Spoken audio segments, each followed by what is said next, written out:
दिनै जेनाखि आसामनि थाखानाय जेनाखि एसटि बे थाखानाय एसटि खौ माने फोजोबनो नाजानायनि मोनसे राजखान्थि माने राहानि गेजेरजों आसाम सरकारा आसामनिनो जौगानाय मोनद' हारिनो एसटि होनो नाजानाय आरो एसटि होनो थाखाय मैया केबिनेटआव बिथांमोना सिद्धांत लानाय केबिनेटआव सिद्धांत लाखांनायनि उनाव आसामनि एसेम्ब्लियाव बेखौ पास खालामनानै बेखौ माने भारतनि नखर मन्थ्रिनि नखर बेफारनिसिम दैथायहरनायनि गेजेरजों मोनद' हारिनो जेनाखि एसटि होनो नागिरनाय बेखौ जोङो बिरोधिता खालामनानै दिनैनि बे जरहमगल बनजारिलि हाबाफारि बा थरथिलि हाबाफारि बेखौ जोङो लादों।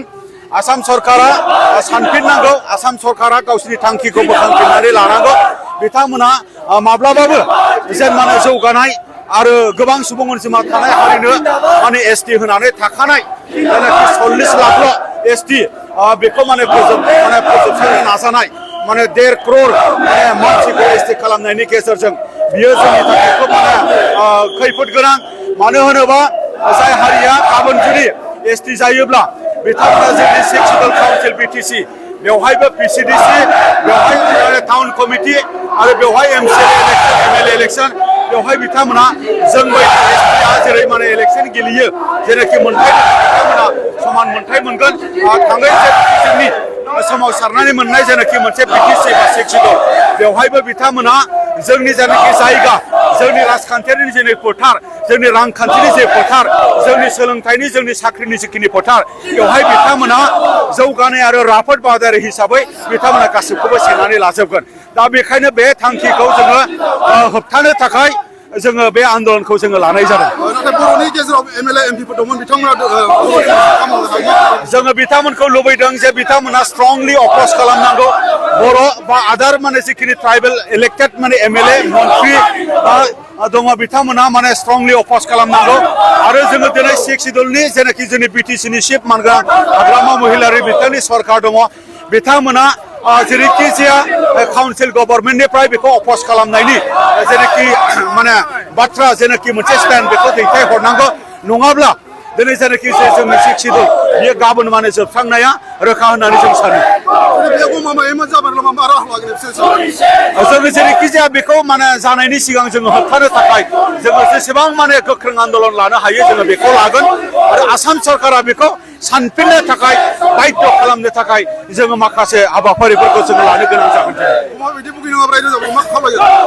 रायजो राजाफ्रा जोंनि रैखाथि, रायजो राजाफ्रा जोंनि मोनथाय, जोंनि रायजो राजाफ्रा जोंनि अस्तित्व, जोंनि सिनायथि, जोंनि थामोनथा बेखौ जोङो जोंनिखौ रैखा खालामनांगौनि थाखाय लैहोर लैहोर बे दावहायाव बे हाबाफारियाव बे सोमावसारनायाव बे संग्रामाव ओंखारबोनो थाखाय आङो साफ्रोमबो रायजो राजाफोरखौ आङो खावलायगोन।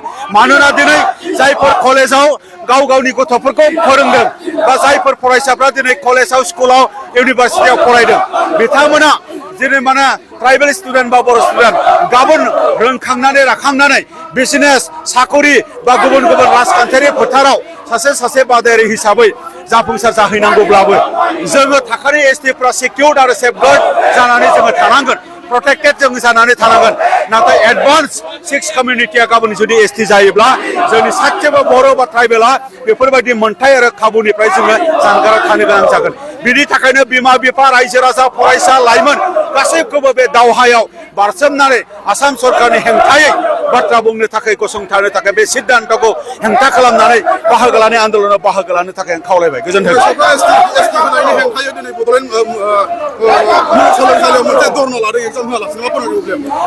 नंगौ बियो माने जोंनि थोरसिनि ओंखामखौनो जुदि सोरबाया जाफैनो नागिरोब्ला जोंनि फरायसायानो जा जोंनि माने बायदि थाखोनि माने सुबुङानो जा बेखौ बिरोध खालामगोन, बेखौ हेंथा खालामगोन। दिनै जोंनि बड'लेण्ड इउनिभार्सिटियाव जेबायदि मोनसे फरायसाफोरनि मोनसे खुद्रिखांनाय बे बाथ्राखौहाय दिनै मान होनांगोन आसाम सरकारा। बे खुद्रिनायखौ भारत सरकारा मान होनांगोन। बे खुद्रिनायखौ जोंनि काउन्सिल गभर्नमेन्टआ मान होनांगोन। दिनै बड'लेण्ड इउनिभार्सिटिल' नङा गुबुन गुबुन इउनिभार्सिटि गुबुन गुबुन कलेज गुबुन गुबुन गामि गुबुन गुबुन इनस्टिटिउसनावबो बे सोमावसारनाया जागोन। आरो बेखौ मोनसे माने सिगनेलखौ जितु नुबाय बेखौ आसाम सरकारा बुजिनानै लानाया गोनां।